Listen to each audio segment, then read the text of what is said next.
حضرت عمر فاروق رضی اللہ تعالی عنہ گشت کر رہی ہیں، ایک بوڑھی کو دیکھا وہ رو رہی ہے ساروں قطار۔ سیدنا عمر فاروق رضی اللہ تعالی عنہ نے جب اس بوڑھی مائی کو دیکھا، جا کر اس بوڑھی سے پوچھتے ہیں عمر فاروق رضی اللہ تعالی عنہ، اماں جی کیا بات ہے، کیوں رو رہی ہو؟ فرماتی ہیں میں تیل لے کر آ رہی تھی، مجھے ٹھوکر لگی، ٹھوکر لگنے سے وہ میرا تیل جو ہے زمین پہ گر گیا، زمین پہ گرتا ہے تو زمین اس تیل کو چوس جاتی ہے۔ عمر تیری حکومت ہے، مجھے انصاف دو، میں نے تو بڑی جو ہے مشقت اٹھا کے چند پیسے جمع کیے تھے اور تیل لیا۔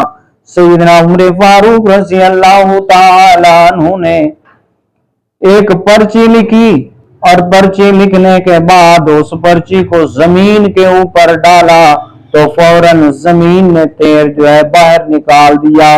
حضرت عمر فاروق رضی اللہ تعالیٰ عنہ نے وہ تیل جو ہے جمع کیا اور بوڑھی کی شیشی کے اندر ڈال دیا، اور ڈالنے کے بعد بوڑھی مائی کو رخصت کیا۔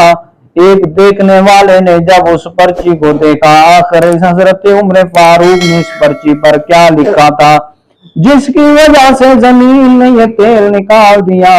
پرچی پر لکھا ہوا تھا زمین تیل نکال لے ورنہ تیرے اوپر عمر فاروق رضی اللہ تعالیٰ عنہ بے نمازی کو دفن کر دیں گے۔